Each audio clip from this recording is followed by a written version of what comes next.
दोस्तों, आज artificial intelligence के जमाने में एक नाम जो सबसे आगे रहता है वो है एनवीडिया का।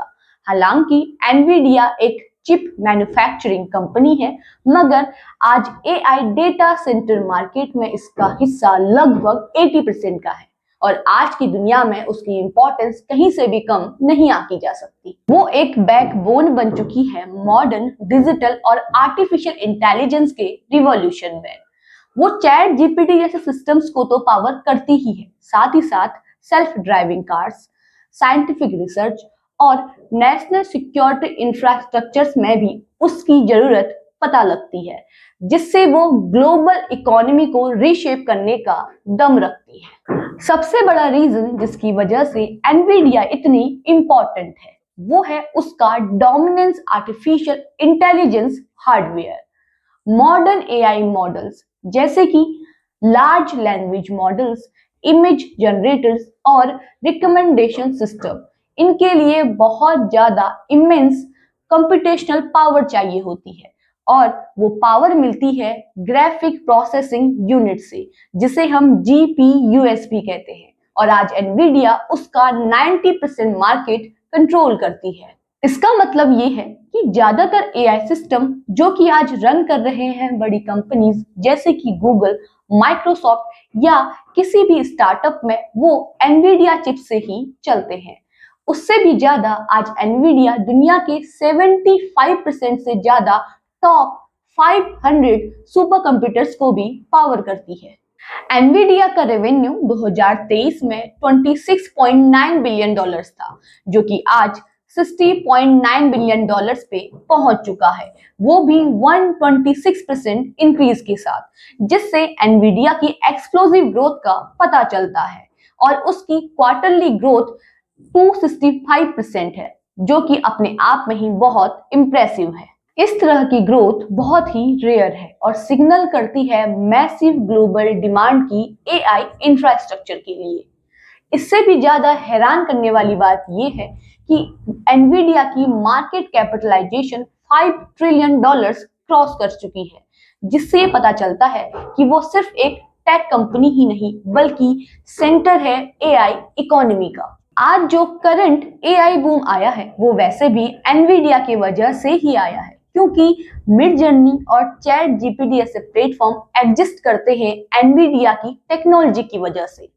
उसका CUDA सॉफ्टवेयर प्लेटफॉर्म डेवलपर्स को अलाउ करता है GUPS को एफिशिएंटली यूज करने के लिए, ताकि उससे एआई ट्रेनिंग हो सके।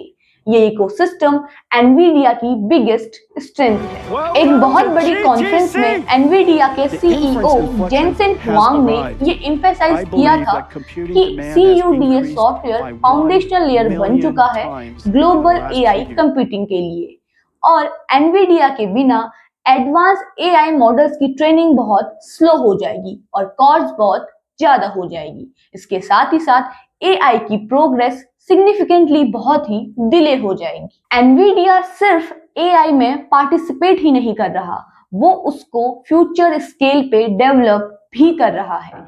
रीसेंट प्रोजेक्शंस की माना जाए तो एनवीडिया एक्सपेक्ट कर रहा है $1 ट्रिलियन का एआई चिप रेवेन्यू अपॉर्चुनिटी 2027 में, और इसको कंफर्म किया है उसके सीईओ ने।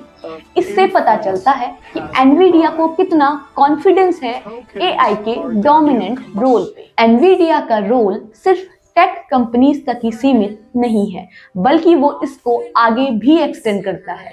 जैसे कि हेल्थ केयर में एआई मॉडल्स ने नए नई ड्रग्स को डिस्कवर किया है और डायग्नोसिस भी बहुत ही फास्ट हो गया है। ऑटोमोटिव इंडस्ट्री में सेल्फ ड्राइविंग कार्स बहुत ही ज्यादा रिलाई करती हैं एनवीडिया की चिप्स पे। टेस्ला और BYD जैसी कंपनीज भी एनवीडिया की चिप्स ही यूज करती हैं। एनवीडिया आज भी गेमिंग जीपीयूएस को डोमिनेट करती है और इनेबल करती है रियलिस्टिक ग्राफिक्स को, वर्चुअल रियलिटी और मेटावर्स जैसे एक्सपीरियंसेस को। एनवीडिया की चिप्स साइंटिफिक रिसर्च में भी बहुत काम आती है। क्लाइमेट मॉडलिंग, फिजिक्स सिमुलेशन, ये सब पॉसिबल हो पाया है एनवीडिया के पावर्ड सुपर कंप्यूटर्स की वजह से। और उसकी डिफेंस में भी बहुत इंपॉर्टेंस है, सर्विलेंस, साइबर सिक्योरिटी और डिफेंस सिमुलेशंस के लिए। एनवीडिया ऐसे ही डोमिनेटिंग पावर नहीं बना है, बल्कि उसके पीछे उसके टेक्नोलॉजिकल एडवांटेजेस हैं, जैसे कि जीपीयूएस, जो कि हजारों कैलकुलेशंस को एक साथ कर सकता है, और उसका CUDA सॉफ्टवेयर, जिसे कोई भी compete नहीं कर पाया है। और वो लगातार इनोवेशन कर रहा है नए आर्किटेक्चर को, जैसे कि ब्लैकवेल और रूबिन परफॉर्मेंस पैरामीटर को नए लेवल पे सेट कर रहे हैं, और उसकी चिप्स बहुत ही ज्यादा एफिशिएंट होती जा रही है टाइम के साथ। दोस्तों, एनवीडिया का इन्फ्लुएंस टेक्नोलॉजी से ज्यादा आगे है, और आज वो जियोपॉलिटिक्स और ग्लोबल ट्रेड को इफेक्ट करता है, क्योंकि अमेरिका, चाइना और यूरोप के बीच में बहुत बड़ा कंपटीशन चल रहा है उसकी चिप्स को एक्वायर करने के लिए, और अमेरिकन गवर्नमेंट उसकी चिप्स के एक्सपोर्ट को रेगुलेट करती है उसकी स्ट्रेटेजिक इंपॉर्टेंस की वजह से, जिसकी वजह से आज उसकी वही इंपॉर्टेंस है